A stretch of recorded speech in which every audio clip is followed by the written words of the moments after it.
They need to make a Mentos with nicotine in it. Yeah, it'd be big. Then I would probably use Mentos more. I've been trying to get into smoking. Have you really? Yeah, so I started with those nicotine pouches. Get me used to it. Uh-huh. You've been trying to get into smoking for years, though. Yeah. It's been difficult. I tried the lozenge. I tried the patch.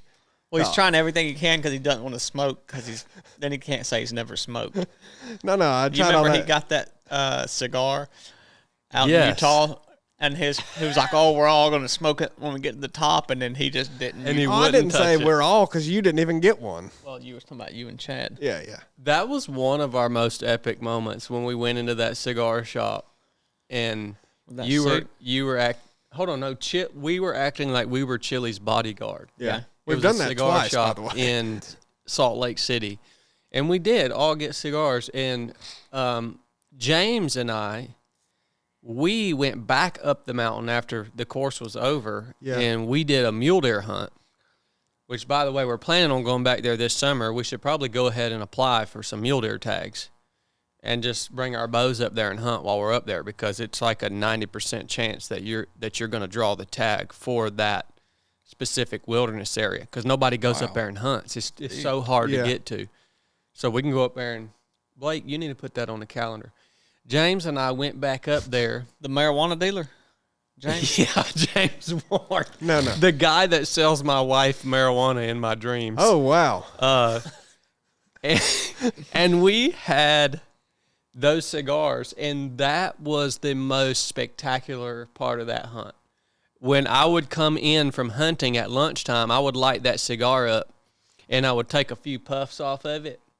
And, man, it was just right there at Outlaw Cabin. Yeah. Sitting in that dang meadow, smoking a cigar. Then I would take me a nap. Then I would go out for my evening hunt. Then I would come back to camp, eat a meal, and light my cigar back up. Those were expensive cigars. Yeah. We didn't skimp. It was off the chart. Got them out of the room. What was that called? That room? Shout out humidor. to Beehive Cigars in Salt Lake City. Everything's Beehive up there. Yeah, it is. Yeah. I mean, have you smoked? Do you smoke cigars? He treated us right. No. Have you ever? Yeah. Do you find it enjoyable? Not really. Well, how about a pipe? Yeah, I might hit a pipe. I smoked a pipe for a while too. How about a bowl? Like, this is a Christian podcast, man. Oh my gosh. We're in the Christian category now. Well, we can still. Good night, man. People got to see you bad to see you good, don't they? Gosh. My granddad used to smoke a pipe. He was big into it. You don't see that a lot anymore. Well, I guess we should tell people what we're talking about today. We're talking about Greenland today. Okay. Now, why are we talking about Greenland? Well, because, we've been hearing a lot about Greenland in the news here lately, and, I'm sitting here thinking, what the crap? Why is anyone interested? Why is the U.S., why is China, why is Russia, why is anybody interested in Greenland? And so we have compiled a study on Greenland and why there is so much interest around this desolate island. It's actually the largest island on Earth. Did you guys know that? Yeah. Imagine being a guy who's just living out your life in Greenland. Look, there's only like 50,000 people that live on this place. No, you did research. Go ahead and tell them. It's 56. 56,000. Imagine just being a guy, just living your life in Greenland. Like, yeah, I'm just here. I'm just a guy on Greenland. I'm just a guy here. There's nobody else around. Whatever you paid for your little house you're living in there, is probably maybe you didn't even pay for it. Maybe you traded ice for it. Went there and built you a house because there's nobody there. And then all of a sudden it's like, whoa, now everybody wants... the price of my real estate has just went up. Why does it? I mean, that would be weird. The whole world is all of a sudden interested in, or not the whole world, but the powers that be are all of a sudden interested in this single landmass. Why? what's going on. Has any of y'all thought about that? You thought about that? Yeah. Yeah. Yeah. That's what today's podcast is going to be about. Before we get into that, we want to tell you guys, the Proving Grounds is coming up. When, Chili? In April? April 10th through 12th. This will be the last 12. Proving Grounds that we run for the entire year. If you want to join us at the Proving Grounds, then you can go to 307project.com and put in your application. And if you get selected, then you'll get an email back. That's the Proving Grounds in April. I know that, we talk about the Proving Grounds. We talk about the training that we do here. It goes out and it's heard by hundreds of thousands of people. And, maybe 1,000 people will apply to come train. That tells me something about my fellow man. Tells me that the majority of people are not interested in getting better, in learning, in investing in themselves, maybe acquiring some new skills, becoming a better leader, becoming a better listener, a better communicator. There's very few people left in our country now who are concerned about those things. And, they're just living their lives and squabbling over crumbs. I know that sounds like a negative thing, but that's actually good news for you guys who are listening, who are actually thinking about growth, who are actually thinking about expanding your ability as a man or a woman or a leader or a teammate. This is good news for you guys, because I truly don't know if during my lifetime, I don't know that there has ever been an easier time to dominate. Just to dominate. I don't know that there's ever been an easier time, because there are so many turds, man. Like, there's so little competition. If you will just do a few things, if you will just train a little bit harder, if you will just do a few of the necessary things to give you a little bit of an edge over the rest of the average turds that are existing in the world right now, you will dominate in whatever it is you choose to do. Good news. And training is one of, if not the most important. You want to know why I'm here today? Why I am who I am today? Because I have spent 20 years of my life consistently training. That's why. I mean, if I want to bullet, obviously, look, I know that it's the Almighty God and His goodness towards me. He gave me the ability. He gave me the body. He gave me the time to accomplish all that, right? But it's the training and the effort that you have to put in. I want to do a podcast one day to discuss what is the dynamic between the sovereign God and His control and human effort in order to achieve anything. There's a dynamic there. I saw a comment the other day on Instagram. Somebody was complaining about me, encouraging you to not be a turd and to actually go out, make some dang money, quit being a stinking poor. Somebody said, "Oh, you just love money." Somebody else commented on there. He said, "Well, Jesus ain't signing my mortgage check this month." I'm like, touche. There is a dynamic there, okay? So I encourage you guys to get out and train, whether it's with us at the Proving Grounds or whether it's with somebody else who's a credible instructor who's going to pour into you. I encourage you to do that. So check it out at 307project.com. Episode today is also brought to you by our Patreon members and by our partner at BPN, Bear Performance Nutrition. If you guys haven't checked them out, check them out at bpn.com. Good friend of ours owns the company, Nick Bear. Him and his team are amazing people. We've been out there and spent time with them multiple times. We've been on Nick's show multiple times, back when Chile was part of the strike force. And this is their endurance formula, the G1M Sport. All right, so this is going to keep you hydrated. It's going to give you some calories. It's going to keep you going for the long run, the long haul. It's an awesome endurance formula. Sits well with your stomach. Tastes good. They have it in a ready-to-drink bottle now. That's a new thing that they just came out with. But they also have protein for all of you weightlifters. They have creatine for all of you, people that want to look like waterheads. They have they have ready-to-eat stuff. They have all kinds of good stuff at BPN.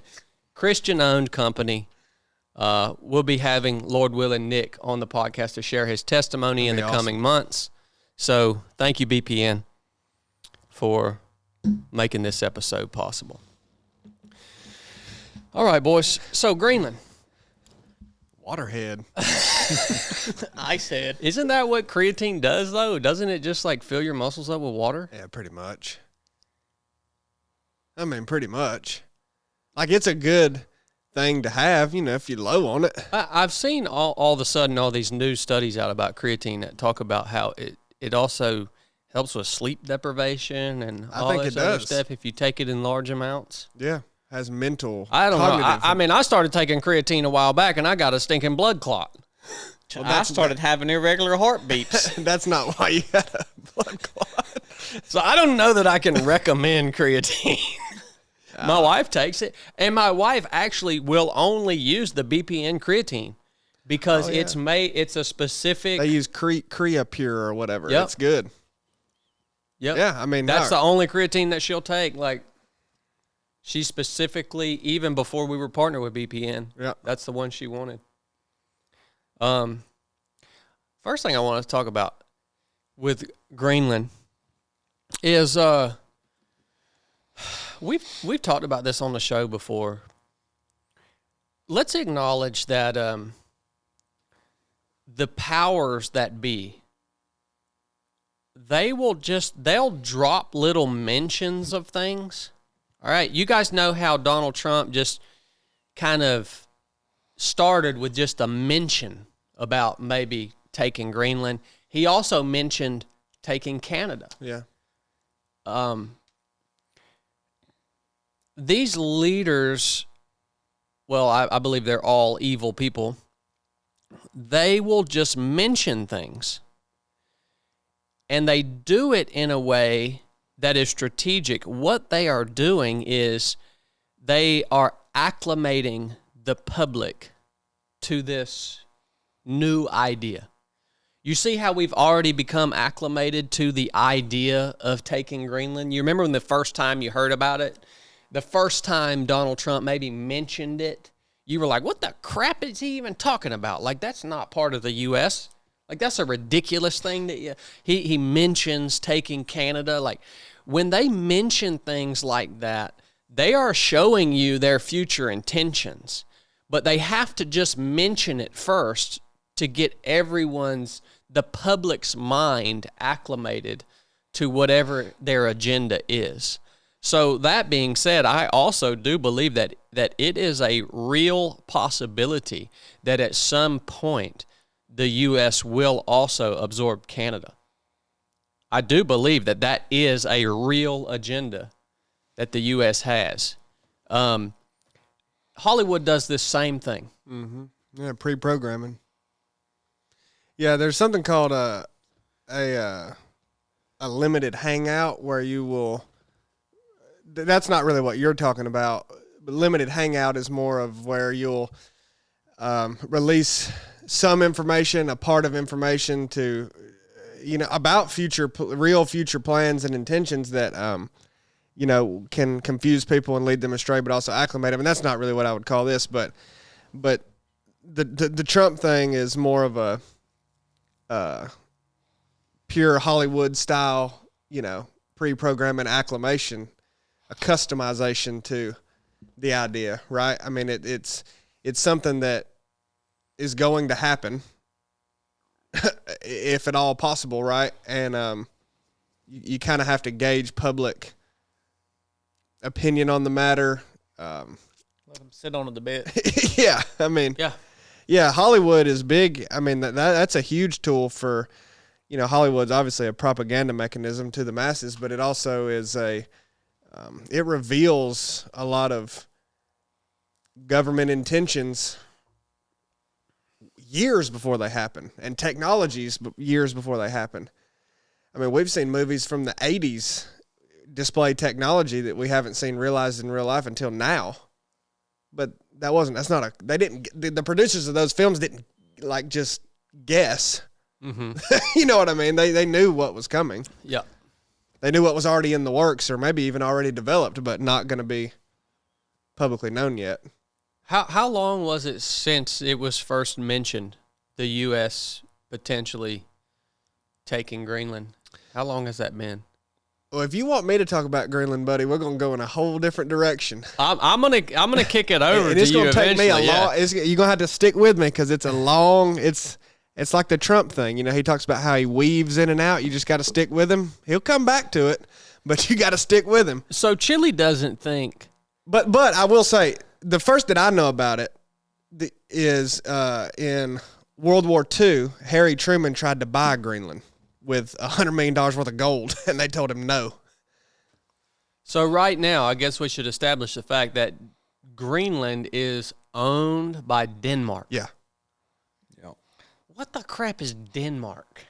That's it. This says the United States has discussed obtaining Greenland from Denmark since the 19th century. There were talks within the federal U.S. government about purchasing Greenland in 1867, advocated by Secretary of State William H. Seward, and again in 1910. I mean, Greenland's been a big deal for a long time. I mean, but in my lifetime, it's never even been mentioned publicly. Trump mentioned it in 2019. Oh, yeah. He talked about this then. But they've tried multiple times to buy Greenland.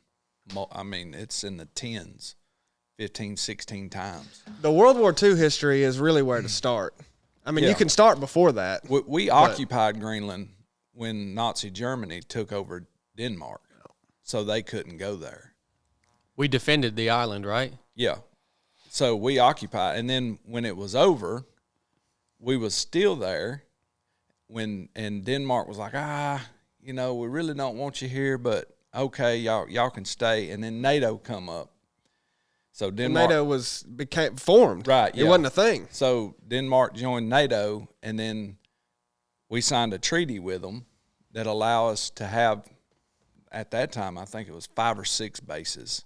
Now there's only 1, but we had 5 or 6. But there's even something to some of those bases there too. Denmark don't want nuclear weapons on their soil, but I don't know if we'll go down that rabbit hole or not. But so we have been a part of Greenland way more than what people realize since World War II.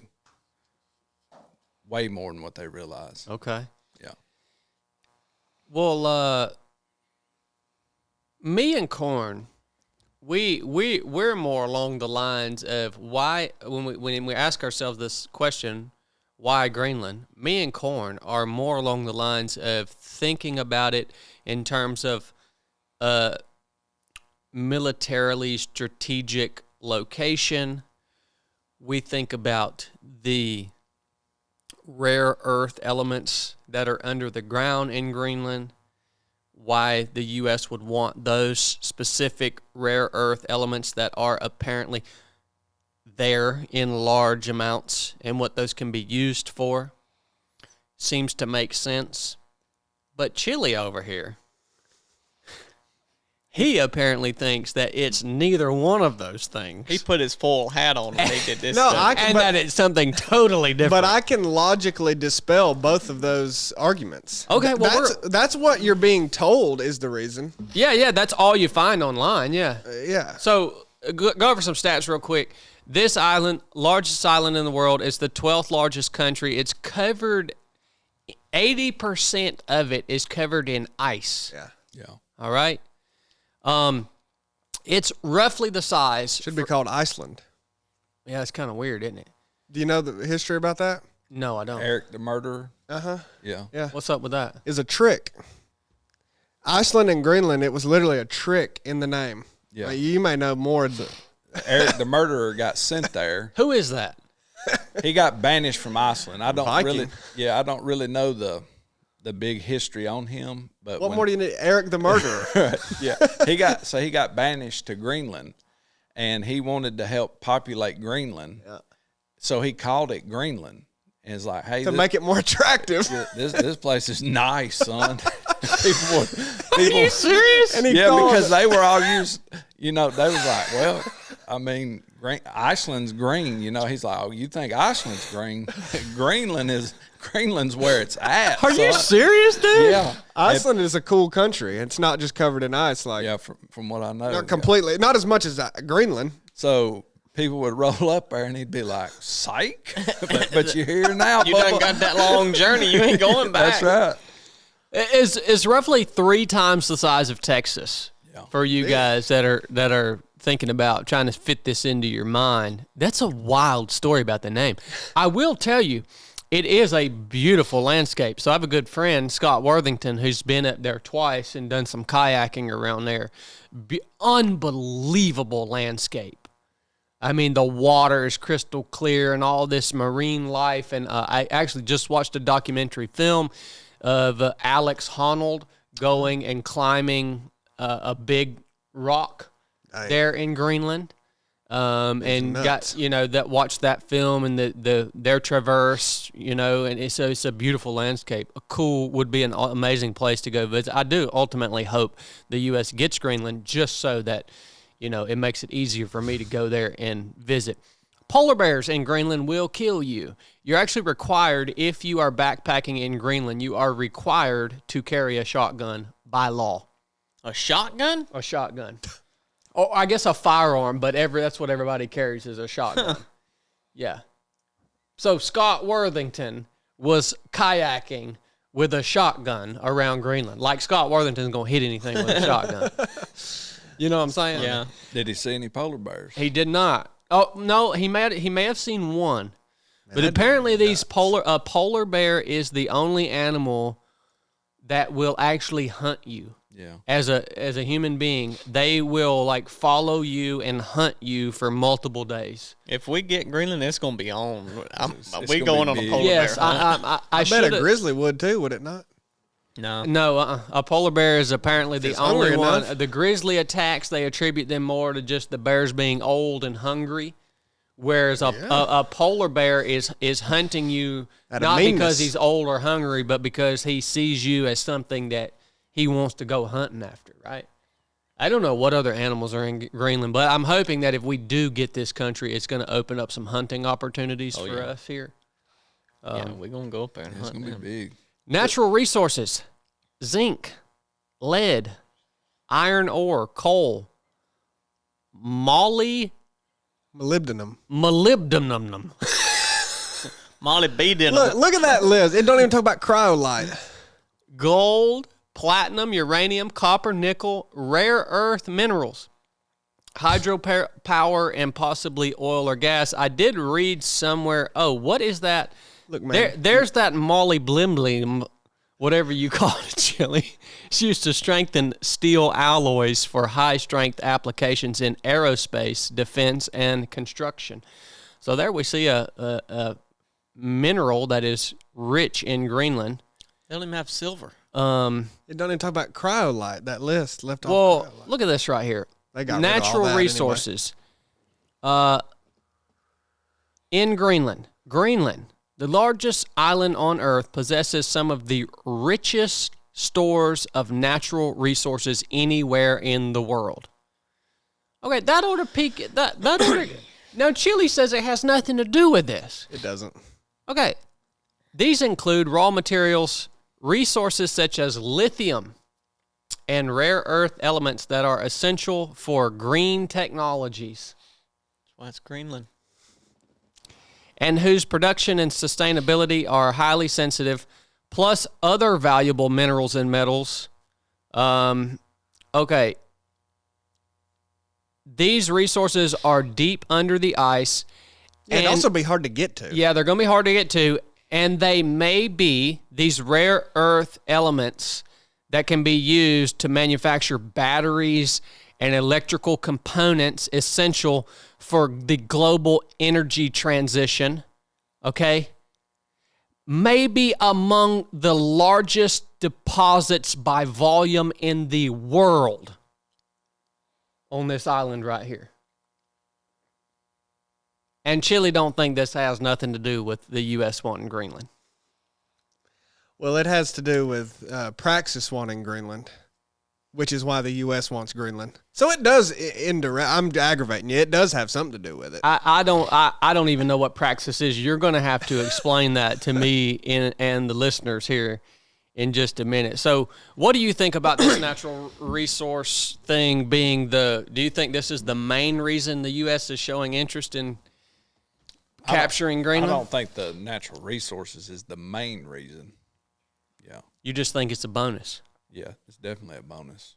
Yeah. I mean, in the resource race with China, it looks really good. Hey, we got Greenland, and you don't.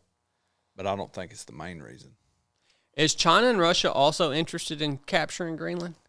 They would have you believe that they have interest, but if any research I've done, even in the past, they like the travel ports when the ice freezes. Russia sends things back and forth through there all the time, and China has started here recently. When the ice thaws out, it opens up different shipping lanes. So they're wearing that out. I don't think Trump and them like the fact that they've got all those ships going in and out through there now. But I'm not so sure that they're really interested in it. Chili, what do you think about the natural resource part of it? Do you think that this is just like is anybody even thinking about this as a reason? Yeah. Is it just like icing on the cake? Where do you stand with that? Yeah, I mean, I don't, like I said, I got to get into my long diatribe to make it all make sense. But whenever you're ready. But I think that the natural resources, it does matter. I mean, that's a significant part of why everybody's involved with anything they are in the world. And just because, a lot of people's argument of why it's not about the resources in Greenland is because of how much the U.S. already does control and how much we don't already tap into, like in Alaska and all across the U.S., right? Like everyone's like, well, we have all that, so why would we want Greenland's resources? Well, because it'd be nice to not have to drill up Alaska and the U.S., right? I mean, yeah, it'd be great to have. That's why China's all over Africa. They mine it for its resources. It's why Russia's involved everywhere they're at. China has displayed interest in Greenland, and it was the justification for why Trump threatened to pull out of NATO. It's one of the reasons. I mean, he was like irritated over China's involvement with Greenland, and that was his stated reason, one of his stated reasons. So, resources are a huge deal. I mean, not just oil and gas, but all the resources that make the tech. Yeah, I mean, for sure. That's huge, man. Cobalt, lithium, all of it. Yeah, because obviously we've done shows on AI and the amount of power it takes. We'll get into it, buddy. It's like these specific natural resources that may be the largest deposits on the earth by volume, and it is the specific resources that we would need now as humanity to move in the direction technologically that we're trying to go. It seems like there's a bunch of it there. It'll also be hard to get to with the ice, but they will overcome that. I mean, that's not that big of a hindrance, really. Dude, can you imagine how much that's going to set the daggone, the Earth people, the Mother Earth people off? Oh, it's going to be a big problem. You're going to kill the polar bears for that. They start jacking with the ice in the ground in Greenland. Oh, yeah. The Mother Earth people are going to lose their wigs, son. Yeah, and I don't think it's a good thing either. I mean, I don't think it's a good thing either. I think we should stop building all these stinking batteries and crap. I don't think it's a good thing either. I think it's ridiculous. Yeah, I mean, I'm not worried about it from the climate change perspective and angle at all. I mean, that's just a ploy for control, but I don't want to continue to destroy the Earth. But Greenland is going to be a testing ground for that, and we can get into that. But also, because there's not a lot of people there, so it is a great testing ground. The resources there, I mean, that's been a big thing throughout Greenland's history, and like back to World War II. the reason FDR and Truman, like, they all wanted that, at the time it was for cryolite was a big deal. And that was a resource that basically was only in Greenland, and you needed for aluminum refining. And aluminum was a bigger deal then. You know what I mean? So, I mean, what resource becomes valuable changes over time. Yes. Like, you know, some of these, to my knowledge, maybe I'm wrong, you can correct me, but, you know, until lithium, with all the batteries and lithium ion and all that, I mean, lithium wasn't a big deal. Right, yeah. For all of human history, there's all this lithium in the ground, but who gives a crap? Yeah. But now you figured out how to make lithium, you know, use lithium for batteries and then phones and all this stuff. It's like lithium is a big deal. You know what I'm saying? So, Greenland has in the past had stuff that's valuable. It currently has stuff that's valuable, and projected for the future, it has a lot of things that are valuable. So, it definitely plays into it, of course. Well, you have to manage resources across the world, and if you don't get ahead of that, then you will fall behind if there is a race between superpowers.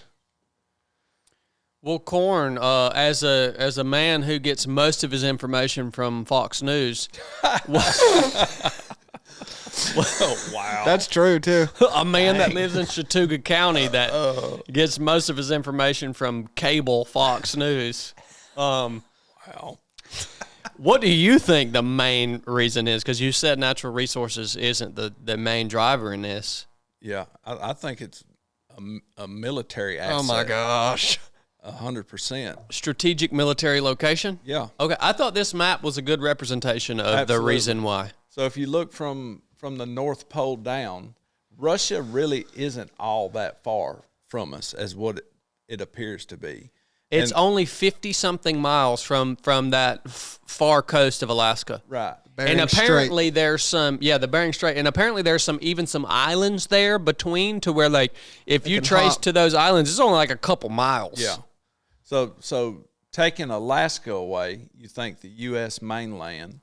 When you look at this map, you can understand why the U.S. wanted Alaska. Oh, absolutely. Let Corn tell us why Fox News says we want Greenland. It's also not a sphere. So if you see the shortest distance, not counting Alaska, to the U.S. mainland from Russia to the U.S. is right over Greenland. If you shoot a nuclear missile from Russia, the shortest distance to the mainland, it's going to go right over Greenland. See down there on the bottom Come right? on, Corn. This is literally Jesse Waters from Fox, and Sean Hannity told you this. I can't even tell you the last time I watched Fox News, honestly. So the base we have there now is part of NORAD. And that would be the Joint Arctic Command? Right there represented? No, it's actually the space base. It's the the U.S. Puffinnick. Yeah. So there's not even an N in the whole word. So the geography That used to be the Tool Air Base. Yeah. So, why is it called the Space Base now? I have no idea. Because the Space Force started.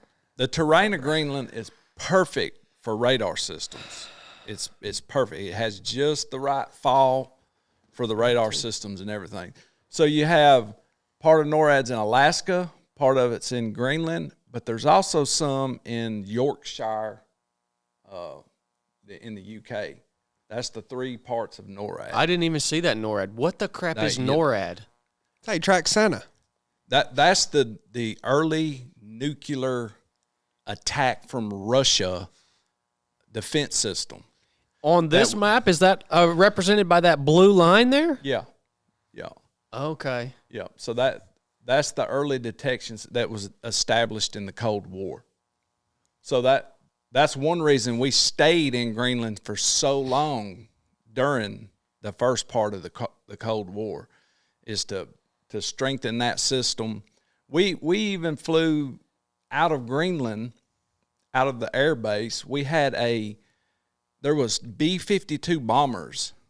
There was 12 of them in 1960s that flew 24 hours a day, that were loaded, each one of them, with 4 nuclear bombs, in case NORAD picked up a launch or a Soviet bomber.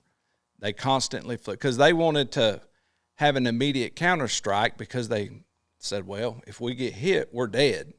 So we need an immediate counterstrike. We need to strike as their missiles on the way.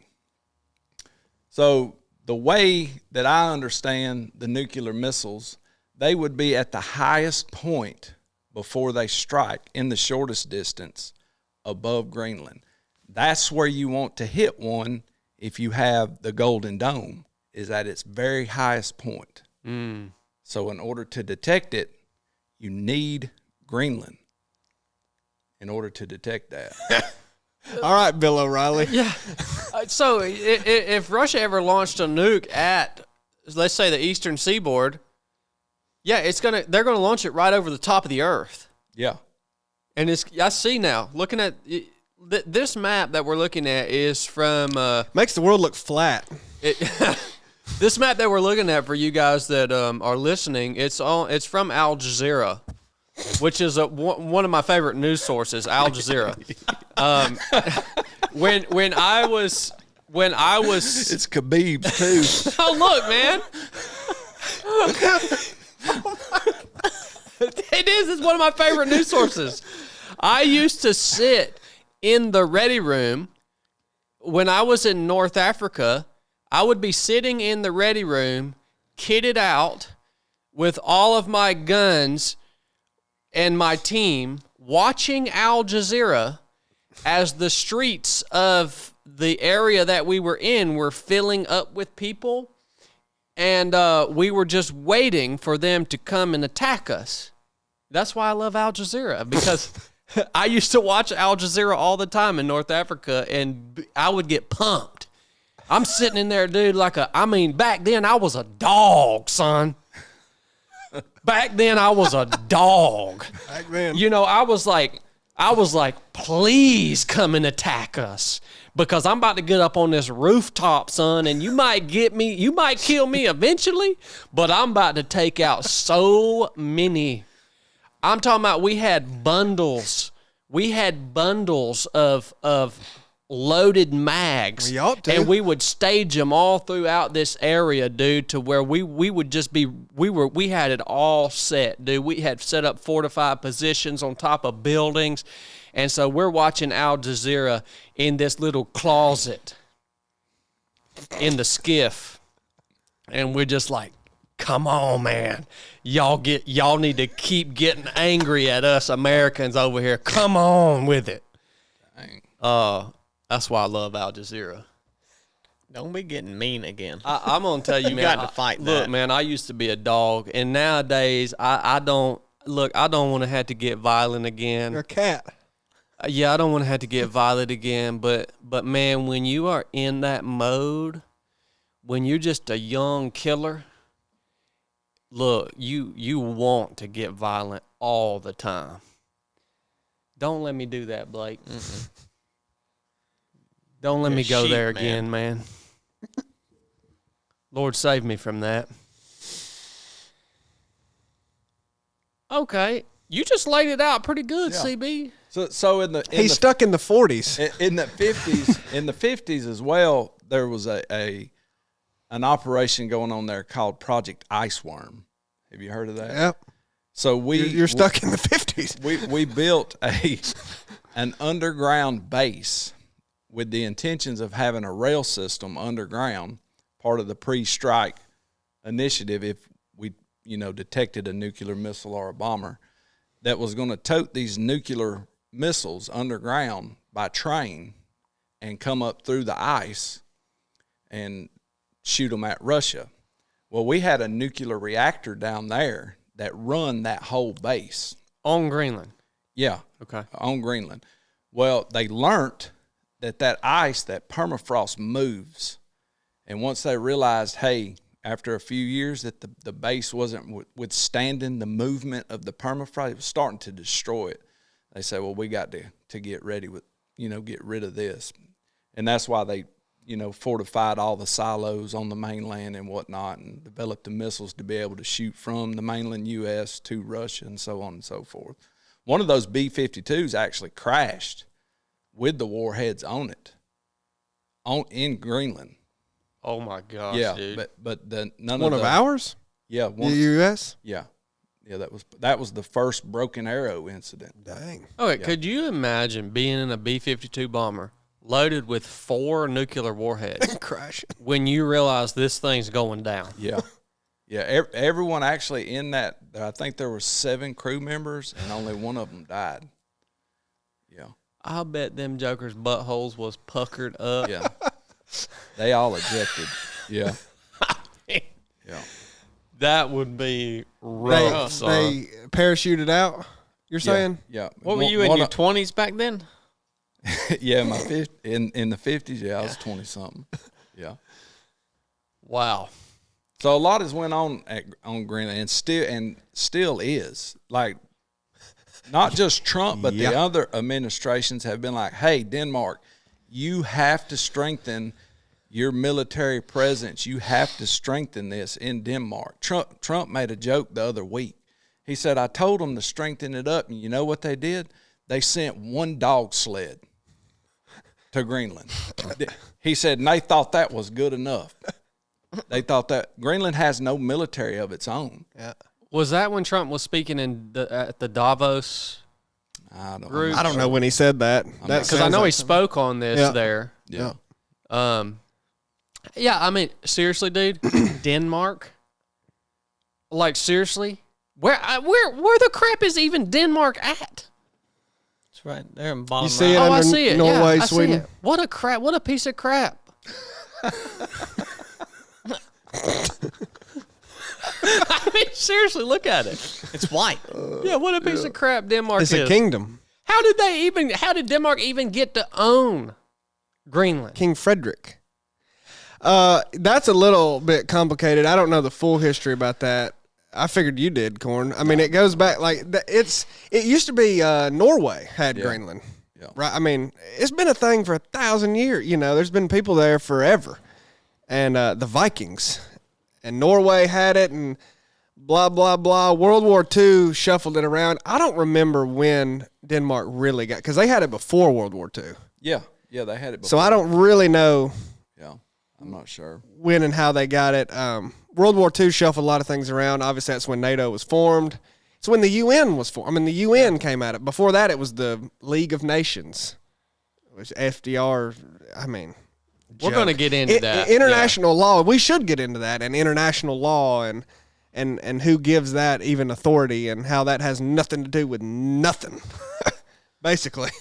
So, Corin, you think the strategic location of Greenland being able to protect the U.S. from a nuclear strike coming from Russia or, well, I guess mainly Russia, huh? Maybe China too? Mainly Russia. Look at all them bases Russia has in the Arctic Circle. Yeah. They got a pile of bases stacked up on the northern coast of Russia. That's something to pay attention to. It's represented on this map. They got tons of bases in the Arctic Circle along that northern coast. So you're thinking that this is the main reason the U.S. is interested in taking Greenland is because the strategic location. And the natural resources are just like icing on the cake, essentially. Yeah. That's kind of where that's kind of where I landed with my surface level Fox News Al Jazeera research. Yeah. So you would think, okay, well, Denmark's part of NATO. We're in NATO. What's the big deal? Why can't we just be there and work together and make this place good for us, good for NATO, good for all of Europe, and blah, blah, blah, blah. Well, our partners in NATO are being wussified by the day.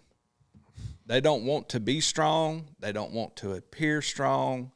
They don't want anything to do with anything like that at all. And Denmark has, way back during World War, after the nuclear bombs come about, nuclear missiles, Denmark come up with this great big law that there's no nuclear weapons on any of the soil we own or control at all. Yeah, that's a real logical policy when all of your enemies have nuclear weapons. That's a real logical military strategy to go ahead and create for your country.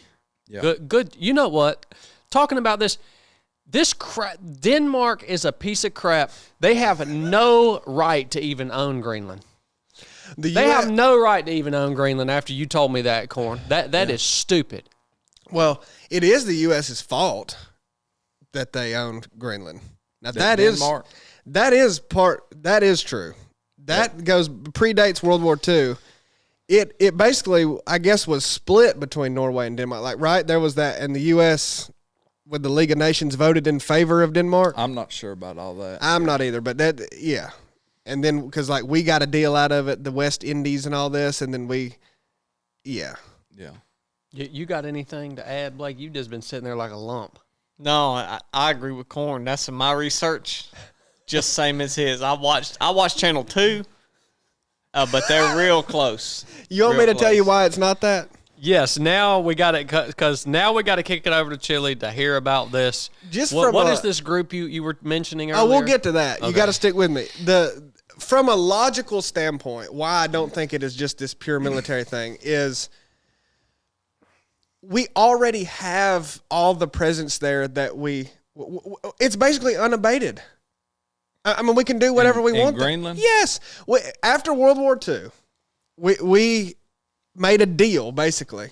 But it's essentially, we occupied it during World War II because of the German threat. Yeah.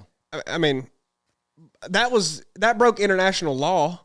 We didn't care, right? Yeah, that was under the Monroe Doctrine. We said we're going. We're going there, whether you like it or not. Exactly. So no one cared about what was, Well, the aftermath, Truman tries to buy it. They say no. Yeah.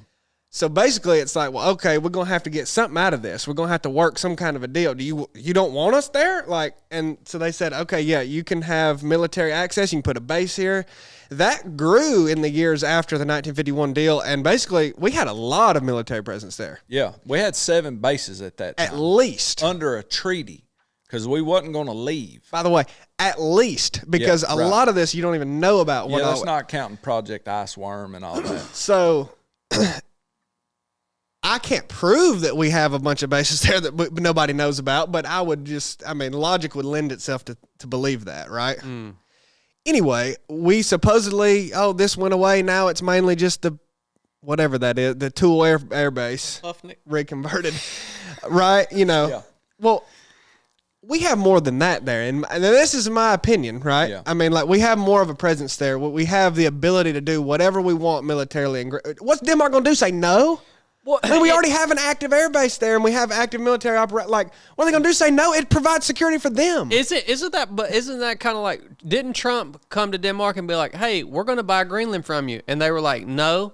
And then Trump was like, okay, we're going to take it by force. Yeah. And then they were like, no, you're not. And then he was like, it's international law. And then he was like, okay, then we're going to buy it from you. And they were like, okay, let's negotiate a price. Yeah, I mean, they were talking about annexation, and that was going to break international, it doesn't matter. But anyway, that just is not convincing to me that we need it for military purposes when, as I see it, we already have it for military purposes. There has to be another reason to actually own it, right? Because why could you not just go to Denmark and say, we want to increase our military presence here, right? Would that not benefit you? Who's saying no to that? I think, but under my understanding of the situation, that's what they're saying is no. And even being backed by the rest of NATO, saying, well, the majority of NATO, and we're in NATO, saying, no, this ain't something that we want to see happen. Yeah, well, you don't want to see it happen, but we're already there. Yeah, we already have all this defense. We can kind of do what we want. I mean, that's just how I see it. I mean, I think that's the information out there that's a little bit confusing, and you don't see the behind the scenes. But I will acknowledge that's some theory, right? I mean, I don't have definitive proof that the King of Denmark didn't tell me, oh, we let them do whatever they want. He's just trying to buy. I mean, but that's kind of a theory. But to me, it makes logical sense, right? I mean, we have the military presence there, whatever. The thing is, Greenland has been an attractive piece for a long time for various reasons, and it's for the military strategic position and the resources. That's why it was attractive so far back, so I'm not discounting those things, but you have to know the reason that Trump ever even talked about it beginning in 2019 was because of Praxis. Yes, I want to hear about this. I have no idea what that is. Praxis is a company, venture capital, if you will, right? Started by a guy named Dryden Brown, I believe. He's kind of unimportant, but and his partner. And they are backed financially. So venture capital is like this private equity who funds these startups, right? Like these tech startups, in exchange for an ownership stake in the company. They're just starting out. They're going to, an already established billionaire is going to come in, venture capital. It's what J.D. Vance is, right? Venture capitalist. J.D. Vance, the guy that's changed his name 4 times. Yeah. Yeah. But he's just a good old country boy that grew up with nothing. Well, so yeah. So J.D. Vance, his Senate campaign, when he ran for senator in Ohio, he received the largest single donation of any Senate candidate in the history of ever. Peter Thiel donated $15 million to get J.D. Vance elected to the Senate in Ohio. It's the largest single donation that's ever been done. Did you know that? No. Peter Thiel. They don't tell you this stuff on Fox News. Peter Thiel, obviously J.D. Vance ultimately became that senator in Ohio that launched his political career, wrote a book. Now finds himself as the vice president, right? And probably eventually presidential candidate, I would imagine. Oh, certainly candidate. Yeah. Will he be the president? That remains to be seen. So Peter Thiel, along with a lot of these other tech billionaires, were huge reasons that Trump, he got so much money from them. I don't even know the millions that they all funded combined, but Peter Thiel has Palantir, which is essentially privatized DARPA. Do you know what DARPA is in the military? I've heard of it. Yeah, so essentially DARPA, I don't even know how to intelligently talk about what DARPA is or does. I was hoping you could, because you were in the old military. Yeah, no, I've heard of that, but I have no idea what it is. The extent of my military knowledge, other than tactics, came from Navy knowledge online, where we studied sexual harassment policies and how to not put thumb drives in secret computers and stuff like that. So. Basically, DARPA is advanced research. It's a part of the Department of Defense. It's a government agency, essentially, that creates and develops military technology. So weapons and other military technologies, right? So a lot of what DARPA was working on and testing on people got a lot of pushback, right? So DARPA creating drone technology and different surveillance, measures and technologies and security. It's all under the guise of national security, right? But a lot of times it was being used as things that were infringing upon citizens lost their liberties, and so DARPA hasn't went away, but essentially what came out of DARPA was a way to privately do that. So Peter Thiel's company is an extension of DARPA. It does the exact same things. It is one and the same, but it's a privately owned company by a billionaire, Palantir, right? That company has free reign to have data on citizens. The collection of all the information. It sounds like it's a way for the government to achieve their purposes without tying it to the government. Yeah, it's a officially. It's a free market. It's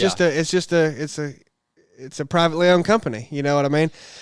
Anyway, that's not a great way to explain that, but it will explain it enough. So Peter Thiel's involved in a million things. Pronomos Capital is this little thing he's got that where he channels money through, and he funded Praxis. Millions, hundreds of millions. I don't know how much to give to that project, Praxis. Sam Altman, OpenAI, he's given millions and millions of dollars. I still don't know what Praxis is. I'm getting to it. You got to let me get to it. It's the weave like Donald Trump does. Okay. I kind of speak in a similar manner, I suppose. Back to 2019, Praxis was kind of getting going. Freedom City, Praxis. This guy has an idea to create a city that is uninhibited by the dregs of society, basically. It's a libertarian utopia, is the exact words. Peter Thiel claims to be a libertarian. That's his political ideology. So he aligned with it very well. A lot of the philosophy of Praxis, this idea to create a freedom city, came from a guy named Curtis Yarvin. Peter Thiel loves Curtis Yarvin, and so does Dryden Brown. Curtis Yarvin is a blogger. I mean, he went to Brown University. He's considered a genius by some people. I don't really exactly know why he's so influential, but he went under the pen name Mencius Moldbug. That sounds like something you'd go with. But basically, he gained a ton of steam for writing about U.S. policy, and he wants to basically end democracy. He is not a fan of democracy, think it has not worked. Moldbug? Moldbug. So Curtis Yarvin, or Mencius Moldbug, literally he's not rich like them, to my knowledge. Maybe he has a little bit of money, but he's gained, he stays at their house. That is all involved with all Peter Thiel, all the billionaires. And he has developed this philosophy of he calls it, I believe, techno-oligarchy. And he wants these freedom cities to be owned and operated and run by a tech class of billionaires, oligarchs, the richest people in the world, like a Thiel, a Musk, a Sam Altman, that will control these technologies like artificial intelligence, AI, and be able to operate a more wealthy, less restrictive, more liberties, utopian type societies. If they're in control versus a democratically elected government that's too confusing and too hard to get things done. You can have these oligarch class, this tech class of billionaires in charge of a city. I'm still not seeing how this ties into Greenland. You gotta let me get to it. I do want to interject. You know what these guys? I'm about to drop the bomb. Okay, you know what these tech guys, billionaires, Moldbug, and all these guys. You know what they're not taking into consideration? What's that? Citizens like me that can pull a trigger. You're going to be done away with in the freedom cities. And I'll explain that. But no, one quick thing before I drop the bomb, because it's necessary. Preamble. 2019 with Donald Trump. Do you remember when there was a bunch of uproar when he called them freedom cities? Yeah. In the U.S., where we're going to take places of Alaska and the western United States that are sparsely populated, and take away public lands and make them freedom cities. I mean, do you remember this? This was a big proposal. Yeah. I mean, he wanted to create, not only enhance cities that we already have, but also create new cities that run in this style. Right. I must have been working out when they talked about that, because I totally missed that. I mean, that was a big deal. I mean, there was an uproar again. People were so mad that we were going to, use public land to do that, right? And turn it into cities. I mean, the environment. It's ticking me off right now. Just even thinking about environmentalists and even people like us, like Lone Peak, was going to be that's no more wilderness area. That is we're going to put a freedom city here. It's just ticking me off, dude. Old bug. You know what I'm saying? Yeah. So back to Praxis. Here comes the bomb. Where they want to do this, where they said was the perfect place to do it, where Peter Thiel dropped the money to do it for, Greenland. No crap. No dude. kidding. There's other areas, right? And this has been tried in Honduras. Prospera was a Bitcoin-created city in Honduras. They tried to do it there. They're still going on. Now, where they want to do it, because of the resources, because of the strategic location, because of the sparse population, they want to do it in Greenland. And Dryden Brown, when J.D. Vance took a diplomatic trip to Greenland and Denmark, Dryden Brown went with him and offered to buy Denmark with all of this money that they've raised. They've raised hundreds of millions, billions of dollars, and Denmark said no. So Dryden Brown came back, talked to J.D. Vance and Donald Trump about that, and now Trump has revitalized his interest in buying Greenland. So I explained to you how the military, we don't need to buy it for the military. We can do whatever we want there. We need to buy it for this because Peter Thiel and Praxis and Pronomos Capital and Sam Altman cannot create this city as an extension of Denmark. They need it to be owned by the U.S. to begin work on their privately owned city. Do you understand? Yeah, I mean, and you're saying these guys that you're naming, they want to create this city as they want it to become their own like personal little kingdom, right? yes. Okay. It's their vision for society moving forward at large, but they want to run theirs. It creates a refuge for them away from the rest of the world that it would technically be safe if it had the military component stuck with it, right? But yeah, this is essentially the plan for how everyone will live moving forward. Oh, crap, dude. China, with the smart cities, I mean, it's already, and not to mention, you know, Corn loves every time I talk about the Abraham Accords and Jared Kushner. Well, Jared Kushner, author of or key broker in the Abraham Accords, right? The peace deals amongst the Middle East. He's involved in the Greenland with Steve Witkoff, and they're involved with Russia and Ukraine tensions. And Russia's going to play a role in Greenland and even the U.S. acquiring Greenland. But the cities that I'm talking about, the smart cities, you're seeing that pop up everywhere. China's already using this model and creating this model and furthering this model. They want to put it in Greenland. Trump proposed freedom cities in the U.S. Well, Jared Kushner's work with Ukraine and now the Middle East with the Abraham Accord, he wants to set this up in Qatar, the UAE, Saudi Arabia. They're all on board. Well, now Palestine has just been destroyed, right? The Gaza Strip. And Trump mentioned a while back, you know, the little limited things when he was like, we're gonna put casinos here, man. We're gonna make this a metropolis. Yeah. Well, Jared Kushner is working on turning the Gaza Strip into a smart city. I mean, the same way. It's going to be run by. How else do you keep peace, man? It's Jews and Muslims. How else do you keep peace? We have to have tech oligarchs come in here and they'll rule it and keep peace with everybody. I'm literally having an epiphany right now. You should be. As you're telling me this. I mean, you should be. It's all coming together. It should all click, man. This is the great model to do away with borders. This is the great model to do away with individual nations. Yeah, buddy. No more of that. We fight when we have borders.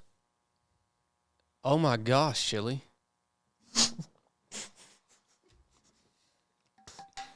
This is how it fits. He's an insider. Whoa.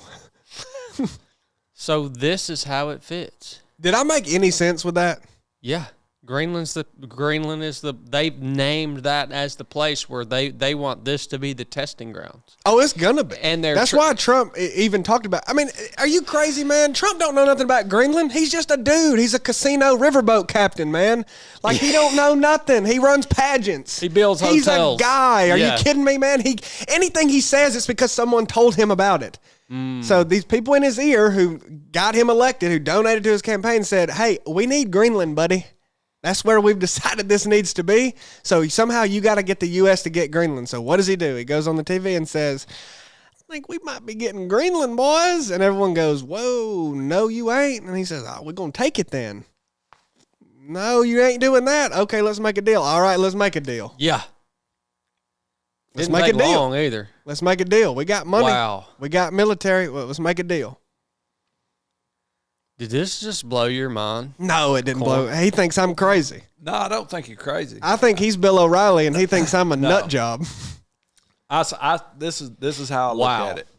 In the scope of the world, we need to control this side of the world, the entire part. The Monroe Doctrine. To south. You're a Monroe Doctrine Republican. Russia needs to control its part in Europe. And China needs to control everything in Asia and everything in the Pacific, you know, all the way up. Oh, it's definitely a three-pronged. For this three-pronged deal.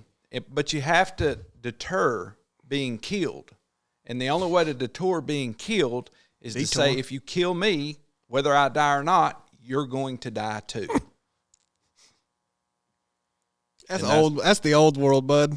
I'm telling you, This is all about you're Praxis. about to see it's about to be us over here in our hemisphere. This is all us. It's going to be Russia. That's true. That peace is going to come with it. It may take years to do this. China's getting Taiwan. Taiwan is China's anyway. Like, people quit talking about Taiwan is China's. It's always been China's. Period. Work's going to get done with the Ukraine and Russia, and Russia's going to rule Europe. They're going to rule it. NATO's going to be broke up in about 10 years. 100%. Is going to be, and this might be what breaks it. Yeah, it will. NATO's already. I mean, yeah. NATO isn't NATO without the U.S. It isn't NATO without the U.S. Yeah. I think it's within the next 2 years. Do you not think Trump will pull out of NATO and then it will disband? It may. It could possibly be. Yeah, he will. And you're saying that he will most likely pull out of NATO because he's going to have to do that in order to acquire Greenland. Yeah, I mean, I think it does have something to do, it's at play with what Corn's talking about. I mean, would he have to pull out of NATO? I mean, it's not looking like Denmark wants to let him have Greenland, right? Yeah, right, yeah. So, I mean, I see a path to do this pretty simply. You pull out of NATO and you say, yeah, this is ours now. I mean, what are you going to do? That's how Russia controls Europe. Exactly. With no NATO, Russia controls Europe. Really? Absolutely. Well, Russia has recently threatened to use nuclear weapons against European countries. And the only thing that deters them from doing that is NATO. Is NATO. And our ability to strike them. Specifically us being part of NATO. Yeah, and our ability to strike them the moment they launch them. I mean, that's the key part. I mean, you're definitely saying some Fox News stuff right now with the Russian fear. Because it's not fear. I mean, dude, it's reality. Dude, John McCain and who was it? I think it was first John McCain that called Russia a gas station with nuclear weapons. Do you remember that? Yeah. And then people like freaking Mitt Romney and Ron DeSantis say that now. They still say that Russia's a gas station with nuclear weapons. Well, no, it isn't. It's a little bit more than that. Yeah. But there's also this fear that, if Russia's not, held in a corner, they're gonna run rampant over Europe, and a little bit of that's unfair. But also they could. I mean, when I say control, I don't mean they're going to come in and oppress the people, and bring communism. They would be the power in that. They would be the unfettered power in that sector of the world. That's right. Yeah. Wow. And China's going to own Africa, by the way. I wouldn't doubt that. Yeah, apparently they've been making a push to dominate in Africa for a long time. They were even there when I was in Africa in 2012. The Chinese? Yeah. Did you see a lot of their presence? I wouldn't say a lot, but you definitely knew they were there. Yeah. Yeah. So essentially you have 3 governors of the world. Yeah, and so we are a Christian podcast, and I have been wondering if this is going to fit into, the now a lot of Peter people. Thiel has done a 4-part lecture on the Antichrist. He's obsessed with the Antichrist. Wow. Anyway, a lot of our listeners do think that all of the stuff that is in the scriptures has already been fulfilled. And I don't know how those people who look at the scriptures and say, all that was fulfilled in 70 AD. Okay, I don't know how they are picturing that the end of the age is going, the consummation of the kingdom is going to come about. But us who believe that, we read and we see a narrative that has yet to play out, I can see how this fits into the narrative that's traditionally accepted by, I guess, most Christians, at least that I grew up around, that there will eventually be a consolidation of power. And when you talk about the one world currency, the one world control, the ushering in of the Antichrist, all this stuff, controlling the world as a whole. The problem with the way that the world is set up right now is there are so many different individual nation states. which has been a great thing. Like you look at Africa, for instance. Africa is composed of, I don't know how many nations. Yeah. Tons of different nations, individual nations. That has to change. Like the way the world's set up right now, with all these individual nation states, that has to change. It's great. It's a great way to set the world up because it hedges against the consolidation of power. But what you guys are talking about, both Chile's Wazoo technical city idea and also your Fox News idea of basically the world being controlled by 3 different powers. Either way, it's moving toward or in the direction of setting the world up in a way that power can be consolidated under one entity more easily. The deal is that, there's been movement to the consolidation of the world since Christ walked the earth. I mean, right, like the Roman Empire was that was the dang world, man. Yeah. Yeah. I mean, it was everything else. The British Empire. I mean, why you think India has so much British influence? I mean, Britain, the Great Britain, that was everywhere, man. Like Africa, all over Africa, Asia, the United States. I mean, we've gotten close to that. I mean, we've seen that consolidation and just one colonial power taking over just so much of the world, right? And then it gets reshuffled and we're here now, and then we're basically already on this 3-pronged thing, right? I mean, like what does it, the U.S., Russia, and China, it's already there. Yeah. It's just less consolidated than it could be under this vision. But what is necessary for the ultimate consolidation of power is a new monetary system. It's the cryptocurrencies and the central bank digital currencies, and a model of governance and a model of society like that. Yep. Like the tech city. That is required, because if not, then this 3-pronged approach, it will just bust up again. Yeah, they'll constantly war. There has to be something, a conduit to bring it together and to create a unified society, and that could very well be it. That's a great model for that. Well, the tech class, like what do you need to consolidate power? Money. You need to buy everything. If one individual or a small group of people can buy everything, if everything can be bought,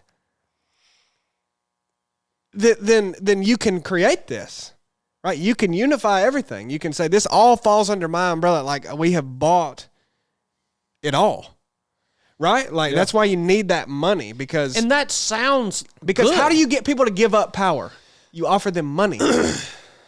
And that sounds good. Like that unity, that global unity, it Utopia. sounds good. Like no more wars, no more like resources spread evenly across the globe. Like that sounds good for humanity. And I guess we would even believe that when this is achieved, that there is going to be a period of time where the world looks at this and says, wow, this is good. Look at what we have now achieved as humanity across the entire globe. Wow. This is good, right? This period or this time of peace and prosperity. And then depending on how you understand or interpret the scriptures, we know that doesn't last. That then the Antichrist sets himself up as God and demands that unified world worships him as God. Yep.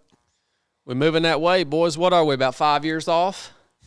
About 5 years off from it? It's going to take longer. All of this stuff takes a long time, man. It does. I mean, it moves so fast in one perspective, but in the other, I mean, it takes a long time for things to develop. So, man, I learned so much on today's episode. Chili, thank you for coming in with your expertise on this. He's been sitting on that for a while. He was really excited about this episode. Yeah, this is right up his alley. because you want to talk about Greenland, dude. I mean, Mencius mold bug. I've been reading Mencius mold bug for years. He's got all these. He's been waiting to drop that since he started working here, hasn't he? Yep.